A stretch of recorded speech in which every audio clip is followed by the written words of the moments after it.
سلام عرض میکنم خدمت شما عزیزان.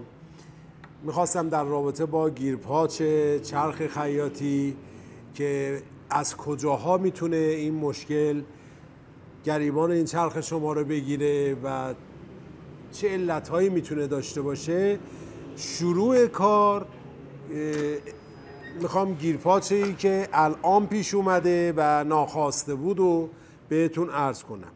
یکی از مسائل اینه که شما وقتی میدوزی اگر احیانا ماکو توی چرخ نباشه این نخ سوزن میره پایین و گیر میکنه و الان چرخ کلن ببینید کار زیرش گیر کرده و نخی که اینجا میبینید جمع شده. برای آزادسازی این مورد لازمه که پایه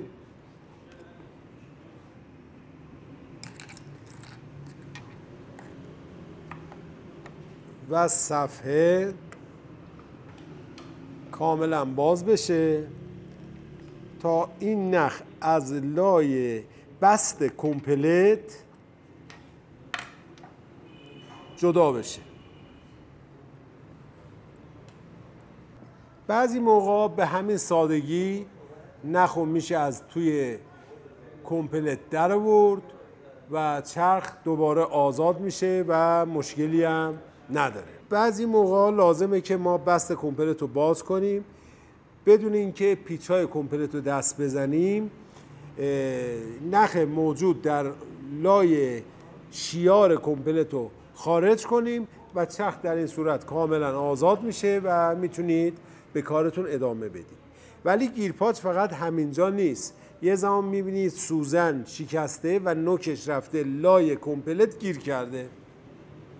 در این صورت شما مجبورید که بست کمپلت رو باز کنید، کمپلت کاملا آزاد بشه و پیچ‌های نگهدارنده خود داخل کمپلت هم باز بشه تا اون سوزنی که لای کمپلت گیر کرده رو در بیاری و اگر لازم باشه یه سنباته‌ای بزنیم تا اگر جایی زخمی شده از بین بره که تو دوخ مشکل ایجاد نکنه.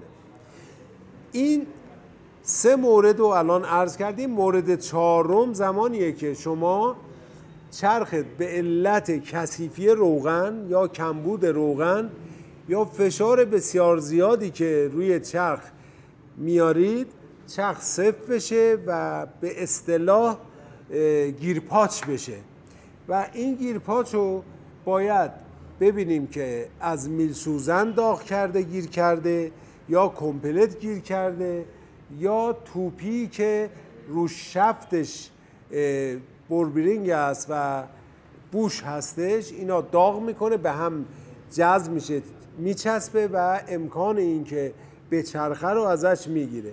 در این صورت باید اجازه بدین چرخ یه مقداری خنک بشه. وقتی چرخ خنک شد آهن خودش رو ول میکنه ولی اگر بازم ول نکرد این چند تا پیچ پشت رو باز میکنید. البته توی راست دوزی اینجوریه، اگر تو زیگزال باشه جای دیگر رو باید باز کنید.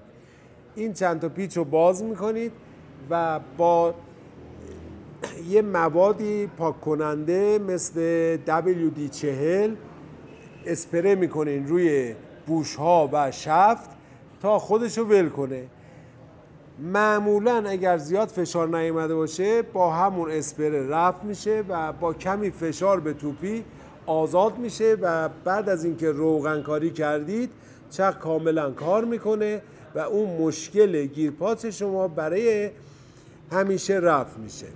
به شرط اینکه رعایت کنید روغن مناسب و روغن تمیز همیشه توش باشه و همیشه حواستون باشه وقتی گاز میدین پمپش سالم باشه و از این نشانگر فشار روغن رو حتما ببینید.